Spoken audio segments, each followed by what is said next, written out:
Good morning students. इस class में हम मौलिक अधिकार के प्रकार की चर्चा करेंगे। वो मौलिक अधिकार जो भारतीय संविधान के अध्याय 3 में भारतीय निवासियों को या भारतीय नागरिकों को दिए गए। जैसा कि हम सभी जानते हैं कि ये अधिकार 6 प्रकार के हैं। 14 से लेकर 32 अनुच्छेद तक फैले हुए हैं। 6 प्रकार के हैं। पहले यह 7 प्रकार के थे। 44वें संशोधन के द्वारा संपत्ति के अधिकार को समाप्त कर देने के बाद ये अधिकार 6 प्रकार के। हम लोग एक एक करके इन अधिकारों की चर्चा करेंगे। अधिकार क्या है?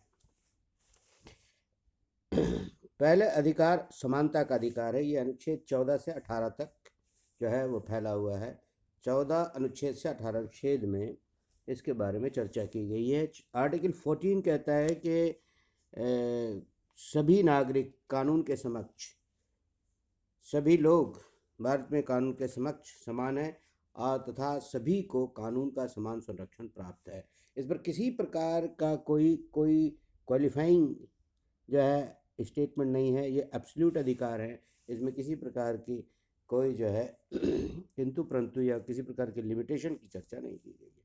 दूसरा है, भारतीय राज्य के द्वारा नागरिकों के मध्य धर्म, जाति, रंग इत्यादि के आधार पर किसी प्रकार का भेद नहीं किया जाएगा। आर्टिकल 16 सार्वजनिक सेवाओं में सभी नागरिकों को समान अवसर प्रदान करता है। केवल उन आर्टिकल 15 आर्टिकल 16 में हालांकि जो है कुछ ऐसे प्रावधान भी शामिल किए गए हैं, जैसा कि आर्टिकल 15 में कहा गया है 15(3) में कि राज्य नागरिकों के मध्य भेद नहीं करेगा, परंतु महिलाओं और समाज के कमज़ोर वर्गों के संरक्षण के लिए जो है वह विशेष प्रावधान कर सकता है। ठीक उसी तरह से 16(4) में सार्वजनिक सेवा में समान अवसर का जो है अपवाद प्रस्तुत करते हुए यदि कोई वर्ग सामाजिक, शैक्षणिक और अभी कुछ दिनों पहले जो है जोड़ा गया आर्थिक रूप से यदि कमज़ोर है तो उनके लिए विशेष आरक्षण की व्यवस्था की जा सकती है। तो 16(4) जो है वह आर्टिकल 16 में समान अवसर के संदर्भ में जो है कमज़ोर वर्गों को जो है वरीयता देता है। तो सार्वजनिक सेवा में समान अवसर के जो अधिकार का यहाँ पर उल्लंघन नहीं है, बल्कि समाज के उन वर्गों को समाज की मुख्य धारा में शामिल करने का प्रयास है जो लोग पीछे छूट गए हैं और जिनके विकास के बिना भारत के संपूर्ण समाज का विकास संभव नहीं हो सकता। इसलिए न्याय सम्मत भी है, तर्क सम्मत और बुद्धि सम्मत भी कहा जा सकता है। आर्टिकल 16 और इसके बाद आर्टिकल 17 और 18 दो बिल्कुल एब्सोल्यूट जो है अनुच्छेद हैं। 17 में अस्पृश्यता का उन्मूलन कर दिया गया है और उसके बाद जो है इसी के आधार पर जो है जो अस्पृश्यता या छुआछूत को एक अपराध घोषित किया गया है। 1955 में जो है इस पर जो है कानून भी बने हैं। जो कोई व्यक्ति भी इस प्रकार का कार्य करता है उसको उचित दंड देने का प्रावधान किया गया है। आर्टिकल 18 समाज में जो विभिन्न वर्ग उपाधियों के माध्यम से क्रिएट किए जाते थे, खास करके अंग्रेज़ों के ज़माने में या उससे पूर्व के कालों में समाज में एक वर्ग जो है बनाने की जो प्रथा थी, विशेष उपाधियां देकर सभी प्रकार की उपाधियों पर प्रतिबंध लगा दिया गया, उसका उन्मूलन कर दिया गया। केवल शैक्षणिक और सैनिक जो उपलब्धियां हैं उनको संदर्भ में जो है विशेष उपाधियां दी जाती हैं और वह परमिसिबल है। तो इस प्रकार से आप देखेंगे कि पहला अधिकार जो है वो समानता का अधिकार है और समानता के अधिकार में सभी नागरिकों को समान समझने का, समान करने का प्रयास किया गया है। और समानता बिल्कुल एब्सोल्यूट नहीं है, बल्कि समानता के संदर्भ में इस बात को ध्यान रखा गया है कि समाज में जो कमज़ोर वर्ग है या समाज में जो ऐसा वर्ग है जो इतिहास में पीछे छूट गया है, मुख्य धारा में आने की स्थिति में नहीं है, उसके लिए विशेष प्रावधान करके उनको समान स्तर पर लाने का जो कमिटमेंट है, जो प्रतिबद्धता है, वो इस संविधान में दिखाई देती है। दूसरा जो महत्वपूर्ण अधिकार है, स्वतंत्रता का अधिकार। स्वतंत्रता का अधिकार अनुच्छेद 19 से लेकर के 22 तक फैला हुआ है। तो इसमें 19 जो है वो भारतीय प्रजातांत्रिक व्यवस्था की नींव है। 19 आर्टिकल में 6 उप जो है अनुच्छेद हैं, और 6 उप अनुच्छेद के माध्यम से 6 प्रकार की स्वतंत्रता जो है वो नागरिकों को प्रदान की गई है। प्रथम है विचार अभिव्यक्ति की स्वतंत्रता, जनसभा करने की स्वतंत्रता, संगठन निर्माण की स्वतंत्रता, भारतीय सीमा के अंतर्गत कहीं भी जो है घूमने फिरने विचरण करने की स्वतंत्रता, भारत के किसी भी क्षेत्र में जो है बस जाने की या उसमें निवास करने की स्वतंत्रता, और जो है भारत में किसी भी प्रकार के व्यवसाय करने की स्वतंत्रता। ये 6 प्रकार की स्वतंत्रता जो है वो अनुच्छेद 19 में सम्मिलित की गई है। लेकिन इस संदर्भ में एक महत्वपूर्ण बात यह है, ये वो आर्टिकल है जिस पर मर्यादाएं भी अंकित की गई हैं। जैसा कि विचार अभिव्यक्ति की स्वतंत्रता पर कई प्रकार की मर्यादाएं हैं, जैसे फॉर एग्जाम्पल भारतीय एकता और अखंडता, भारतीय संप्रभुता, विदेशों के साथ संबंध, सामाजिक स्वास्थ्य बिगड़ने का खतरा या किसी को बदनाम करने की साजिश, या कोर्ट के अधिकारों कोर्ट की आलोचना इत्यादि कई प्रकार के जो प्रावधान है जिसके द्वारा विचार अभिव्यक्ति की स्वतंत्रता पर प्रतिबंध लगाया गया है। ठीक उसी प्रकार से जो है अन्य जो आर्टिकल हैं जिसमें जो है सभा करने की, संगठन निर्माण की, देश में घूमने की और किसी भी क्षेत्र में बस जाने की, इस पर भी जो है उचित जो है मर्यादाएं अंकित की गई हैं।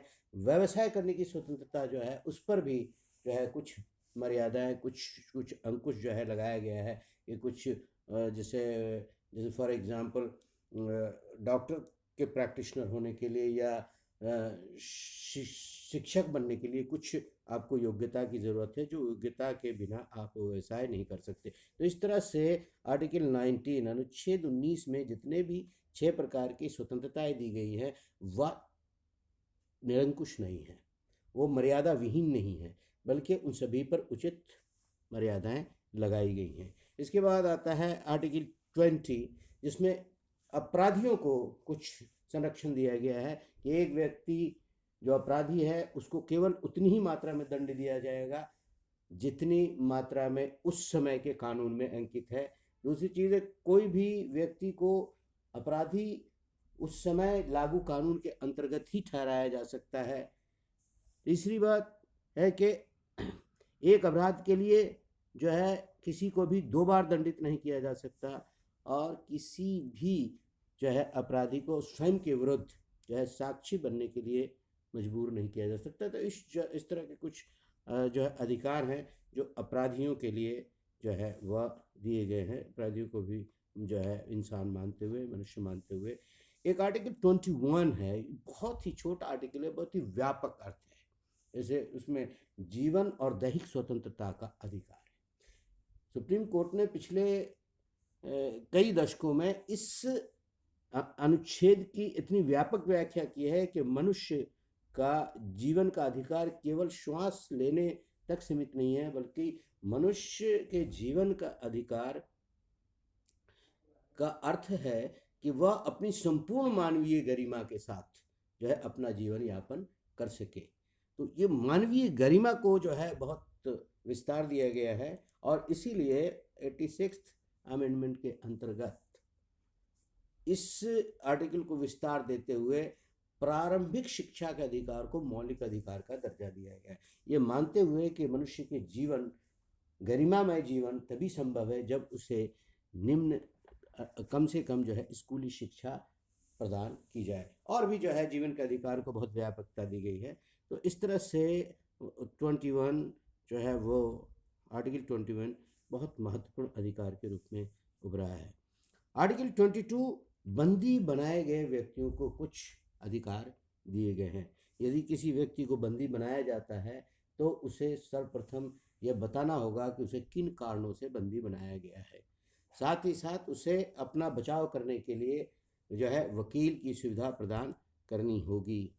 और तीसरी बात यह है कि बंदी बनाए गए व्यक्ति को 24 घंटे के भीतर मजिस्ट्रेट की समक्ष उपस्थित करना होगा।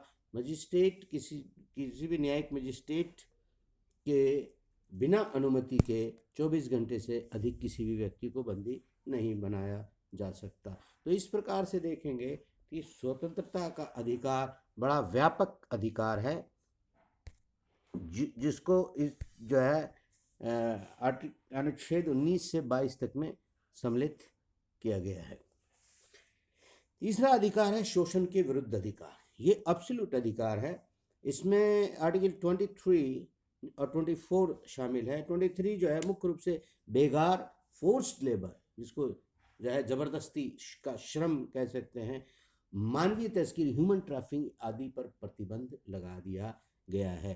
कहने का मतलब है अब तक जो है परंपरागत रूप से देश में कई प्रकार के जो है शोषण की प्रथा थी। बेगार ऐसी एक व्यवस्था थी जिसमें सामंतों के द्वारा मजदूरों से कार्य लिया जाता था, लेकिन उस कार्य के लिए उन्हें किसी प्रकार के पैसे या उनको जो है मुआवजा नहीं दिया जाता, कोई मजदूरी नहीं दी जाती। इसी तरह बंधुआ मजदूर का कॉन्सेप्ट है कि आज भी कई क्षेत्रों में हमें बंधुआ मजदूर दिखाई देते हैं, जहां लोगों को ज़बरदस्ती काम कराया जाता है और केवल उनको जीवित रखने जैसे संसाधन उपलब्ध कराए जाते हैं। इसी तरह मानव तस्करी, ह्यूमन ट्रैफिकिंग एक बहुत बड़ी समस्या है, जिसमें खास करके जो है बच्चे और महिलाओं का जो है की तस्करी होती है, जिसमें उनको खरीद फरोख्त होता है। इन सभी चीज़ों पर जो है बिना किसी जो है भेदभाव के प्रतिबंध लगा दिया गया है। 24 आर्टिकल 24 जो है वो हमारे देश के बच्चों या देश के बचपन को बचाने का प्रयास है। 14 वर्ष से कम के बच्चों को जो है खतरनाक जो कार्यों में लगाए जाने पर प्रतिबंध लगाया गया है। तो यह तीसरा शोषण के विरुद्ध अधिकार जो है भारतीय समाज की जो कुप्रथाएं हैं उससे मुक्त करने का प्रयास है। भारत के राज्य के सेकुलर कैरेक्टर या जो है धर्मनिरपेक्ष चरित्र को स्थापित करता है आर्टिकल 25 और से लेकर के 28 तक फैला हुआ धर्म की स्वतंत्रता, धार्मिक स्वतंत्रता का अधिकार। एक बात यहाँ पर ध्यान रखने योग्य है कि धर्म की स्वतंत्रता का अधिकार जो है वो यदि अन्य समानता, स्वतंत्रता या अन्य जो प्रकार के अधिकार इस अध्याय में दिए गए हैं उससे यदि तुलना करेंगे तो पाएंगे कि यह उनमें के अधीन या उनसे कमज़ोर अधिकार है। धार्मिक स्वतंत्रता का अधिकार दरअसल अन्य अधिकारों के अधीन रहते हुए दिया गया है, लेकिन आर्टिकल 25 जो है वो प्रत्येक व्यक्ति को अपने धर्म मानने, स्वीकारने, अनुभव करने और प्रचार करने की अनुमति प्रदान करता है। आर्टिकल 26, 27 और 28 मुख्य रूप से धार्मिक वर्ग के व्यक्तियों को अपने धार्मिक संस्थान के निर्माण, उस संबंध में संस्था का निर्माण, उसके संचालन, उसके क्रियान्वयन की अनुमति देता है। 27 जो है धार्मिक क्रियाकलापों में जो अर्जित धन है उनको जो है कर से मुक्त करता है। और आर्टिकल 28 जो है कहता है कि जो भी संस्थान है जो है कई जो है सामाजिक संस्थान, शिक्षण संस्थान, वहाँ पर वैसे संस्थान जो सरकार के वित्त से या सरकार के वित्तीय सहायता से चलते हैं, उन जगहों पर किसी भी प्रकार के धार्मिक शिक्षण पर प्रतिबंध लगाया गया है। तो इस तरह से भारत में धर्मनिरपेक्षता की नींव को मजबूत करने का कार्य किया गया है। यहाँ पर प्रत्येक धर्म के लोगों को अपने धर्म मानने की स्वतंत्रता है, प्रचार करने की स्वतंत्रता है। अपने धर्म को प्रैक्टिस करने के लिए जो और आवश्यक चीज़ें होती हैं, संगठन का निर्माण, चाहे संस्था का निर्माण, अन्य प्रकार के जो रिचुअल्स हैं उनके प्रैक्टिस के लिए और अन्य प्रकार की सुविधाएं, ये सब जो है उपलब्ध कराने का जो है अधिकार प्रदान किया गया है। और इस तरह से धर्मनिरपेक्षता के जो चरित्र है उसको मजबूत करने का काम किया गया है। माइनॉरिटीज़ के लोगों को, धार्मिक रूप से जो अल्पसंख्यक हैं, उनको जो है सुरक्षा और उनको स्वतंत्रता की गारंटी दी गई है। पांचवा अधिकार शिक्षा और संस्कृति का अधिकार है। जो धार्मिक या भाषा के आधार पर अल्पसंख्यक हैं, उनको ये अधिकृत किया गया है कि वह अपनी संस्कृति और भाषा के संरक्षण के लिए किस जो है वो संस्था का निर्माण कर सकते हैं और अपने जो है भाषा और संस्कृति के निर्माण के लिए आवश्यक कार्य कर सकते हैं। शिक्षा के अधिकार जो है सभी जो संस्थान हैं, जो जो जो सरकार के संस्थान हैं, उनमें किसी भेदभाव के जो है शिक्षण की व्यवस्था, प्रत्येक व्यक्ति को शिक्षा की व्यवस्था है। केवल माइनॉरिटीज़ इंस्टीट्यूशन को जो है इसमें कुछ अधिकार दिए गए हैं। तो शिक्षा और संस्कृति का अधिकार पांचवा अधिकार है। छठा अधिकार, जिसके बारे में डॉक्टर अम्बेडकर कहते हैं कि ये अधिकारों जो है तृतीय अध्याय में वर्णित अधिकारों जो दिया गया है, उन वर्णित अधिकारों में भी सबसे महत्वपूर्ण है, या दूसरे शब्दों में कहते हैं this is the conscience of the constitution, of the part 3 of the constitution. ये उसका जो एक दृष्टिकोण से मौलिक अधिकार संविधान का मूल केंद्र है, इसकी आत्मा है। उस आत्मा की भी आत्मा यदि कोई है तो वह है आर्टिकल 32, जिसको संवैधानिक उपचार का अधिकार कहते हैं। दरअसल ऊपर में दिए गए जितने भी 5 अधिकार हैं, ये 5 अधिकार मूल रूप से जो है मूर्तिमान तब होते हैं जब उन्हें संवैधानिक उपचार का अधिकार दिया जाता है। संवैधानिक उपचार का अधिकार दरअसल है क्या?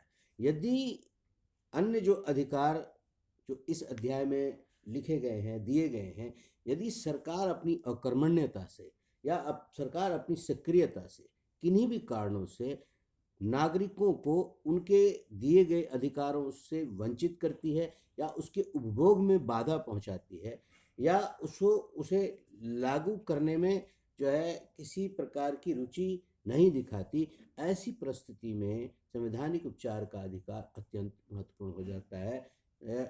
संवैधानिक उपचार के अधिकार के अंतर्गत नागरिकों को यह अधिकृत किया गया है कि वो यदि अधिकार से वंचित किया जा रहा हो या अधिकारों के मार्ग में बाधा उत्पन्न की जा रही हो, तो इस संबंध में याचिका वो सीधे अनुच्छेद 32 के अंतर्गत जो है वो सुप्रीम कोर्ट में दायर कर सकते हैं। क्योंकि देश बहुत विशाल है और सभी लोग संभवतः जो है सुप्रीम कोर्ट नहीं पहुंच सकते थे, इसलिए ये इस अधिकार को और एक्सटेंड किया गया है और आर्टिकल 226 के अंतर्गत प्रत्येक नागरिक को जो है संवैधानिक उपचार के अंतर्गत अपने अधिकार को पाने के लिए जो है उच्चतम न्यायपालिका में भी याचिका दायर करने की अनुमति है। इस संदर्भ में एक और बात बहुत महत्वपूर्ण है। यदि कोई ऐसा व्यक्ति समूह है या वर्ग है जिनको अधिकारों की जानकारी नहीं है और दूसरे किसी व्यक्ति जो जागरूक है, उनको ये लगता है कि इनके अधिकारों का उल्लंघन हो रहा है या इनके अधिकारों में बाधा उत्पन्न की जा रही है, तो वो व्यक्ति भी उनके बदले, उस व्यक्ति या व्यक्ति समूह या वर्ग के बदले न्यायपालिका में याचिका दायर कर सकता है, जिसे जनहित याचिका या पब्लिक इंटरेस्ट लिटिगेशन कहते हैं।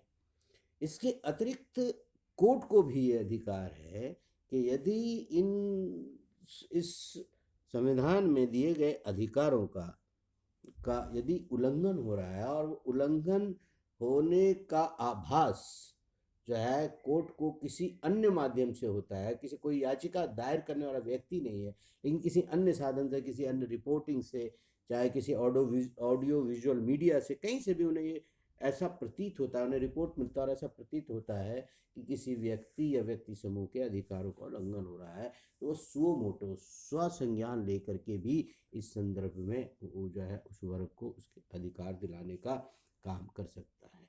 संवैधानिक उपचार के अंतर्गत कोर्ट के पास क्या अधिकार है? कोर्ट के पास जो है 5 प्रकार के अभिलेख जारी करने का अधिकार है, जिसमें हैबियस कॉर्पस मैंडामस जो है, जिसको इत्यादि जो अभिलेख हैं वह जारी करके नागरिकों को अधिकार दिलाने का काम करता है। तो कुल मिलाकर के संवैधानिक उपचार के अधिकार के माध्यम से लोगों को उसके अधिकार दिलाने का दायित्व न्यायपालिका पर है। और ये आर्टिकल 32 और आर्टिकल 13 जो इस बात पर प्रतिबंध लगाता है कि सामान्य कानून के द्वारा विधायिका या कार्यपालिका सामान्य आदेश के द्वारा इस अध्याय में वर्णित किसी भी अधिकारों में न तो कटौती कर सकती है, न इसको कम करने का कोई प्रयास कर सकती है, और यदि ऐसा करती है तो उच्चतम न्यायपालिका इसको रद्द घोषित करेगी। तो ये तो न्यायिक जो है नकारात्मक सुरक्षा है, नेगेटिव प्रोटेक्शन है। आर्टिकल 32 के द्वारा उसे सकारात्मक संरक्षण दिया गया है, पॉजिटिव सिक्योरिटी दी गई है कि यदि सरकार जो है वो अधिकार उन्हें नहीं देती है तो उन्हें दिलाने का काम। तो मौलिक अधिकारों के ये प्रकार हैं जो भारत में निवास करने वाले भारतीय नागरिकों को उपलब्ध हैं। तो ये आज इतना ही। कर